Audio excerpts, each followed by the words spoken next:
In 2019, Ken and his colleague Kiba found themselves on a business trip to the quiet suburbs. The plan was simple. They would spend the day meeting with clients, wrap up their work, and head home. But as the hours dragged on, the excitement of the trip faded, leaving them feeling a bit bored and restless. After finishing their meetings, they sat in Ken's car, ready to drive back. The sun began to set, casting a golden way across the sky. Kiba sighed, glancing out the window as the landscape changed from bustling city streets to the more serene, empty roads of the suburbs. "You know," Kiba said, breaking the silence, "I've heard some creepy stories about this area. They say there are ghosts haunting these roads." Ken raised an eyebrow, intrigued yet skeptical. "Oh, really? What kind of stories?" he asked, his curiosity piqued. Kiba leaned back in his seat, adjusting his glasses. "Well, people say that at night, you might see a woman in a white dress walking along the side of the road. They claim she's looking for something, or someone." Ken chuckled, shaking his head. "Come on, Kiba. It's just a rumor. Ghost stories are made up to scare people.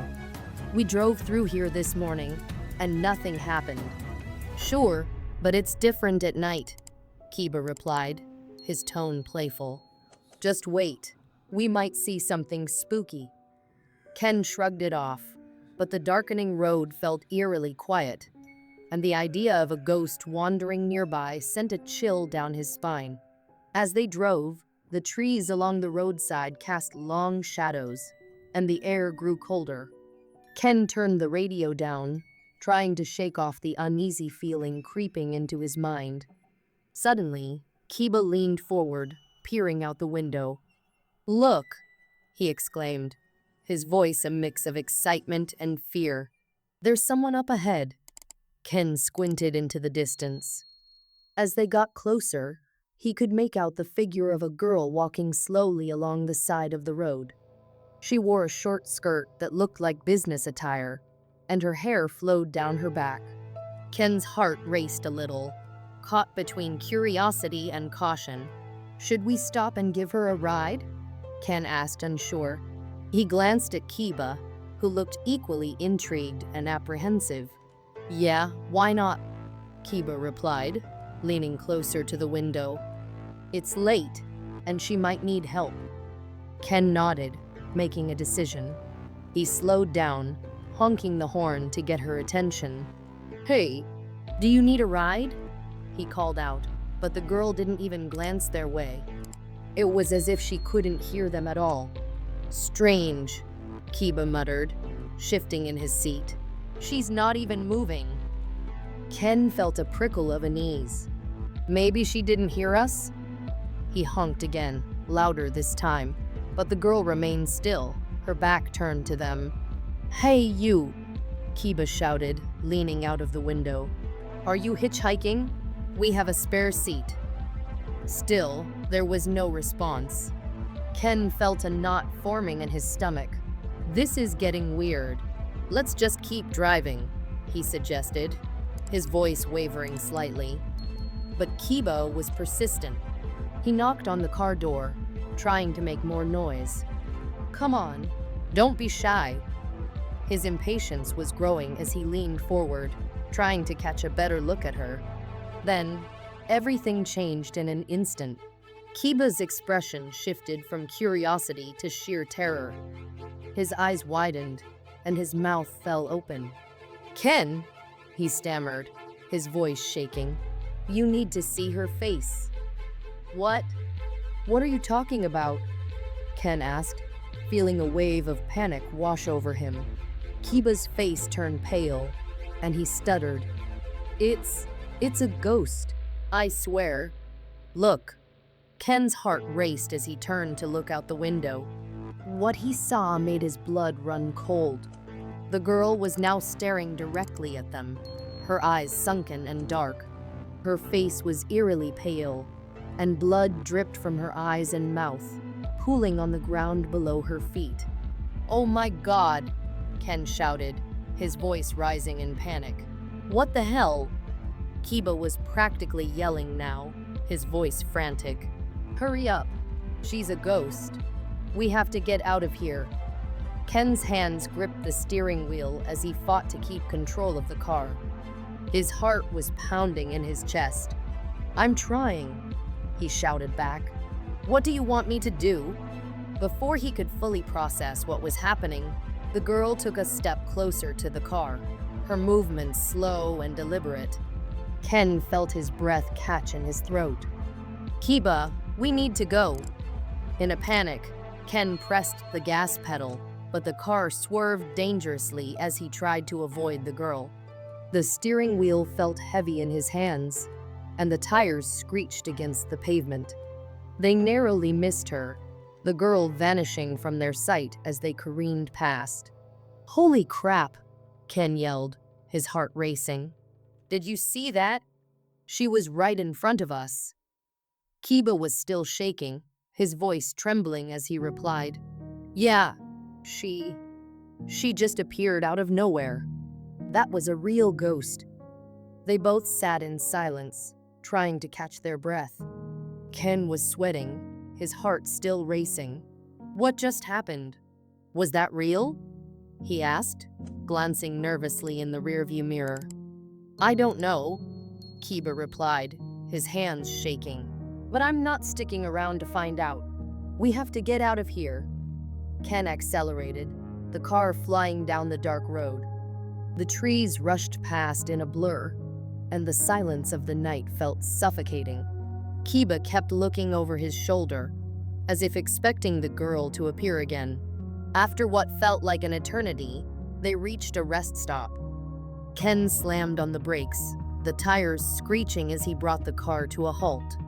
Both men jumped out, their legs shaky as they tried to regain their composure.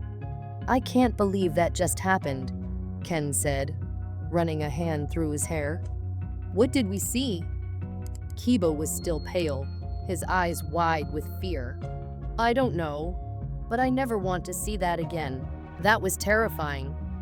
They walked toward the small convenience store at the rest stop, hoping to find some comfort in the bright lights and the presence of other people.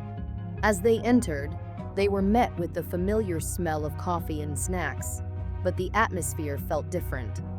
It was as if the store was too quiet, too still. Let's get some coffee, Ken suggested, trying to shake off the feeling of dread. We need to calm down. Kiba nodded, but his gaze was distant. I can't stop thinking about that girl. What if she follows us? What if she's still out there? Stop it, Ken said, trying to sound more confident than he felt. It was just a trick of the light or something. Ghosts aren't real. As they waited for their coffee, Ken glanced out the window. The night was still and dark, the only light coming from the rest stop's fluorescent bulbs. He tried to convince himself that everything was fine, but the memory of the girl haunted him. With their coffee in hand, they settled at a table in the corner. Kiba looked more relaxed, but Ken could see the fear still lingering in his eyes. So, what do we do now? Kiba asked, taking a sip of his coffee.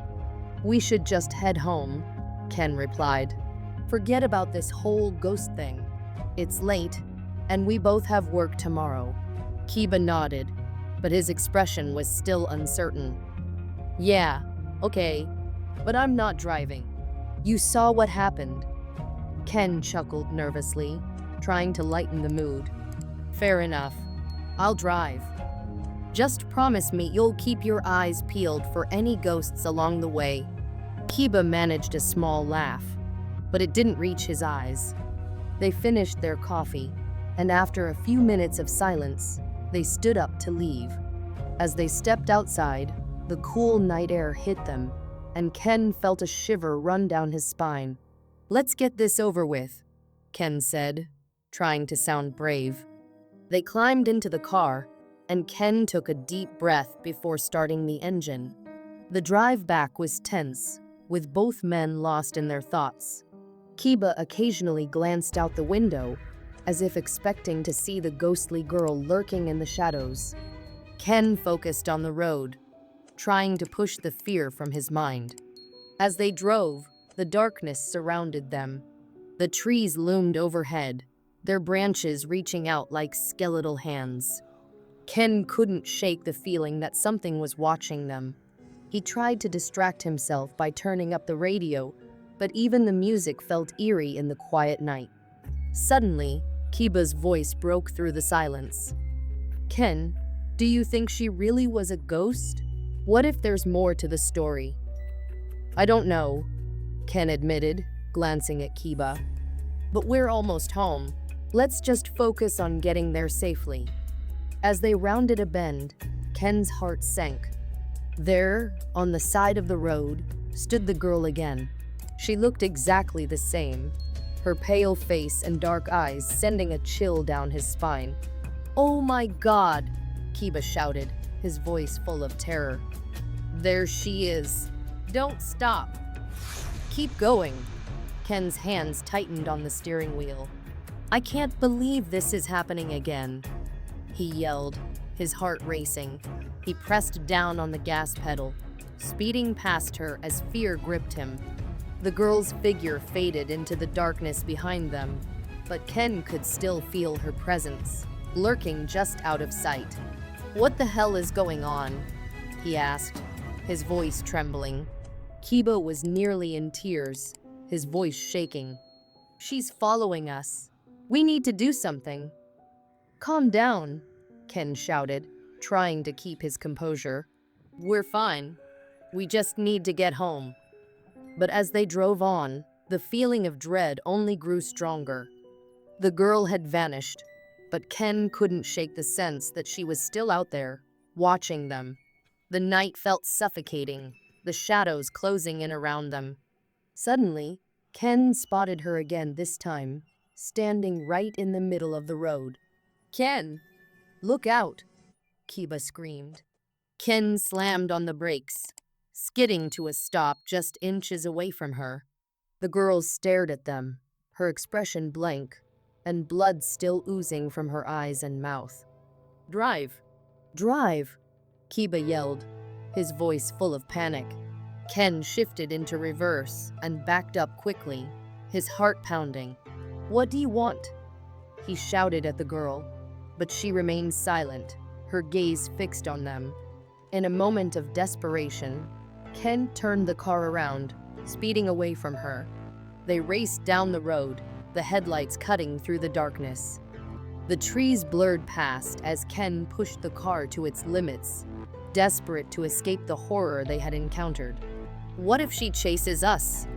Kiba asked, his voice trembling with fear. "What if she's really a ghost?"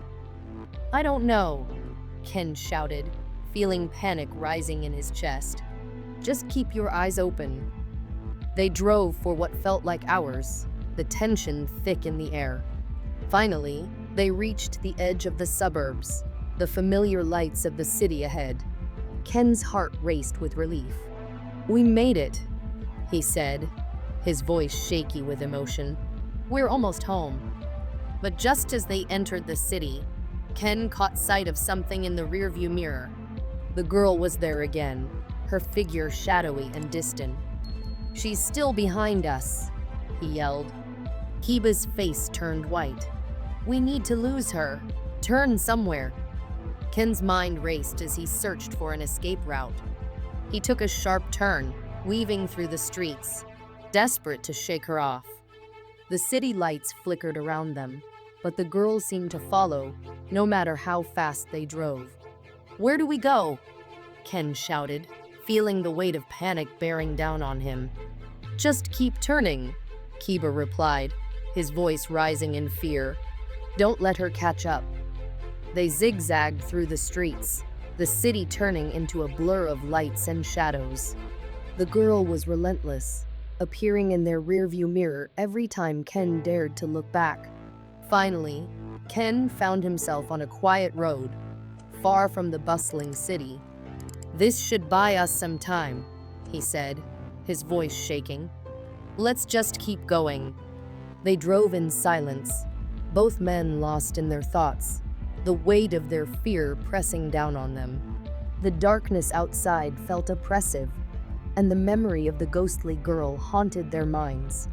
After a while, they pulled into a small parking lot. Ken parked the car and took a deep breath. "We need to talk about what just happened," he said, trying to sound calm. Kiba nodded, his eyes wide with fear. "I can't believe it. That was the scariest thing I've ever experienced." "I know," Ken replied, running a hand through his hair. "But we need to figure out what we saw. Was it really a ghost? Or just some strange person?" Kiba shook his head. "I don't think it was just a person. The way she looked. It was like she was dead." Ken sighed, feeling the weight of the situation. "What do we do now? We can't just forget about this." Kiba looked at him, determination flashing in his eyes. "We have to find out more. We need to know if there are any more stories about that girl." "Okay," Ken said. "But we should do it in the morning. It's late, and I don't want to risk running into her again tonight." As they sat in the car, the tension began to ease slightly. They talked quietly, sharing their thoughts and fears about the encounter. Finally, after what felt like hours, they decided to head home. The drive home was quiet, the weight of the night still hanging over Ken and Kiba. As they turned onto familiar streets, relief washed over Ken. They had made it back safely. Pulling into his driveway, he looked at Kiba. "Let's promise to stick together on this. We'll figure it out, okay?" "Okay," Kiba replied, serious. "But let's never go near that road again." They stepped out of the car, glancing around nervously. The night felt still, heavy with the memory of their encounter with the ghostly girl. They locked the door behind them, convincing themselves they were safe. But Ken couldn't shake the feeling of being watched. That night, sleep was elusive. Their minds raced with images of the girl, every creak in the house making them jump. In the morning, they decided to dig deeper. Meeting at a local coffee shop, they opened their laptops, determined to uncover the truth. Searching online, they stumbled upon a chilling account. A local legend told of a girl who went missing years ago. She was last seen walking along the road they had traveled, dressed in a white dress. She was looking for help, Kiba read, his voice shaking. Some say she was killed, and now she haunts the area, searching for someone to rescue her. Ken felt a chill run down his spine. "This can't be real," he said, trying to convince himself. "It's just an old story." Kiba shook his head. "No, Ken. This feels too real. What if we really saw her?" After much discussion, they agreed to return to the road. Gathering their courage, they drove back to the rest stop where they had first encountered the ghostly girl. As they parked, anxiety washed over them. The air felt thick, the silence heavy. They stepped out of the car, looking around cautiously. "Let's stick together," Ken said, his voice firm. "We'll be fine as long as we're together." Walking along the road, they retraced their steps. The trees loomed above them, casting long shadows. Ken felt dread growing, and Kiba kept glancing over his shoulder. Suddenly, a rustling in the bushes froze them in place. "What was that?" Kiba whispered. "I don't know," Ken replied, straining to listen. "Maybe it's just an animal." But the rustling grew louder. "We should go back," Ken urged. Just as they turned to leave, they saw her, the ghostly girl, standing a few feet away, her face pale and expressionless. "Run!" Kiba yelled, and they took off, their hearts pounding. They sprinted to the car, fumbling with the keys, finally jumping inside and slamming the doors shut behind them. "What the hell was that?" Ken gasped. "I don't know," Kiba replied, his voice shaking. "But we need to get out of here. She's real, Ken." With trembling hands, Ken started the engine and sped away from the rest stop. The fear of the ghostly girl lingered in their minds, the darkness outside feeling suffocating. As they drove, they discussed what had just happened. "Do you think she's trying to tell us something?" Kiba asked. "I don't know," Ken admitted. "But we need to find out more. Maybe there's a way to help her." Determined, they began investigating the girl's story, reaching out to local historians and paranormal experts. They learned her name was Lily, and that she had gone missing after a party on Halloween night many years ago. With each discovery, they felt a stronger connection to Lily, as if they were piecing together a long-lost puzzle. They learned about the party she attended and the tragic events that unfolded that night. To honor her memory, they decided to hold a memorial, inviting friends and family to join them. They hoped to provide her with the closure she never received. On the night of the memorial, Ken and Kiba arrived at the rest stop, setting up candles and flowers for Lily. As they lit the candles, Ken sensed a strange energy in the air. "Lily, if you're here, we want you to know we remember you," Kiba said, his voice steady. "We hope you can find peace." They stood in silence, but then a chill swept through the area. Ken felt a weight on his heart. Suddenly, a soft whisper floated through the trees. "Help me." Both men froze, exchanging nervous glances. "Did you hear that?" Ken whispered. "Yes," Kiba replied, eyes wide with fear. "What was that?" Shadows shifted around them, and Ken thought he saw a figure lurking just beyond the trees. He squinted, trying to see more clearly. "Kiba," he said, trembling. "I think she's here." The figure moved closer.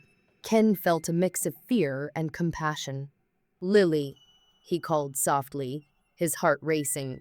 "We're here for you. We want to help you." The figure paused, locking its gaze onto them. Ken's heart pounded, and Kiba gripped his arm tightly. "Please, tell us what we can do," Ken urged, trembling. "We want to help you find peace." A cool breeze swept through the clearing, and the figure flickered like a candle in the wind. Ken felt a wave of emotions: fear, sadness, and an odd understanding. Then, just as quickly as she appeared, the figure faded into the darkness. Ken felt a deep sense of loss wash over him. "What just happened?" Kiba asked, shaky. "I think she wants us to know she's still here," Ken replied. "We have to keep looking for answers." Determined, they continued to investigate Lily's disappearance, reaching out to friends and family. They learned about the close-knit relationships she had and the pain her loss brought to the community. To honor her memory, Ken and Kiba organized a community event to raise awareness about missing persons, inviting everyone to share their stories. On the day of the event, the atmosphere was filled with hope. People gathered to light candles and support one another in their healing journeys. As Ken looked around, he felt a sense of purpose. They were doing the right thing, and he knew Lily's spirit was with them. At the end of the night, as the last candles flickered, Ken felt peace settle in his heart. "We did it," Kiba said, emotional. "We honored her memory." "Yes, we did," Ken replied. "Maybe she can finally rest." In the weeks that followed, they continued to share Lily's story, raising awareness about missing persons. They felt a connection to her, carrying a piece of her spirit with them. While driving down quiet roads, they knew the ghostly girl they had encountered was no longer just a figure of fear, but a reminder of compassion, love, and the strength of the human spirit. Meeting a ghost had changed them, inspiring them to make a difference, one story at a time.